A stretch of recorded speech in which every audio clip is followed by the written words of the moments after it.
Juute Grupi tehnoloogiajuht Mart, meil on Eestis juba ammu riigiga asjaajamine digitaalne, meil on e-valimised, pangandus on meil internetis. Milles seisneb Juute tehnoloogia erilisus või ongi see midagi nii tavalist ja igapäevast Eesti inimese jaoks, mida ta kogu aeg teeb ja kogu aeg teab? No võib-olla selleks, et olukorda natuke paremini mõista, on tegelikult otstarbekas ringi käia just meie sihtriikide näiteks pealinnade tänavatel, kas Kišineus või Tiranas. Ja mis hakkab silma, on pikad järjekorrad. Ja just selliste teeninduspunktide juures, kus inimesed oma igapäevaseid finantstehinguid soovivad läbi viia. Näiteks sularaha välja võtta, mingit arvet maksta, järelmaksuga poest kaupa kätte saada.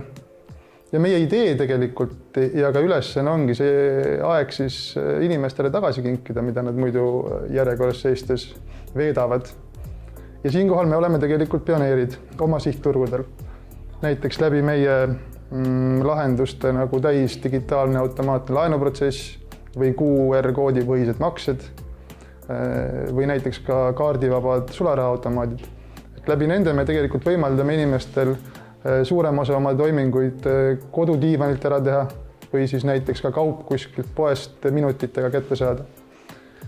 Eesti puhul jah, ei ole selles ammu enam midagi erilist, aga oma sihtturgudel me sellega eristume. Kuidas te oma tehnoloogilisi lahendusi ehitate? Kuidas see käib, et kas teil on arendajad igas Juute riigis koha peal? Meie puhul suurim arendusjõud on tegelikult peakontoris siin Tallinnas. Ja põhjus on tegelikult lihtne, et tahame teha asja ühe korra, aga niimoodi, et see oleks kõigile kasulik. Ja mitte siis lahendada sama probleemi 4 või 5 korda. Et seetõttu jah, suurem osa arendusjõust on Tallinnas. Kui me midagi teeme, kõik riigid saavad sellest kohe kasu, aga samal ajal on meil ka väiksemad meeskonnad kohapeal riikides.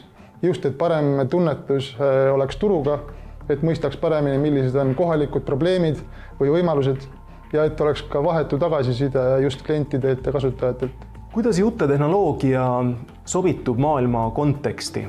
Et kas te olete siin ka midagi sellist välja mõelnud, mille saladust reeta ei tohi? Siinkohal tegelikult me oleme uhked just oma tööprotsessi või selle viisi üle, kuidas me asju teeme. Et asi konteksti panna, me kuskil juurutame võib-olla 30-40 muudatust nädalas. Nüüd, kui see on kasulik kõigile 4 riigile, siis võib selle numbriga veel mitmekordistada. Et näiteks meie jällegi sihtriikides mõnes traditsioonilisemas pangas võib mõni muudatusaega võtta kuni pool aastat, kuid meie puhul on tavaliselt tulemus päevades, vahest ka tundides. Et see kindlasti eristab meid ja teeb ka kogu väärtuse loome väga palju kiiremaks. Me alati teame, kellele me teeme, miks me teeme. Kõigepealt teeme õigeid asju, siis teeme asju õigesti.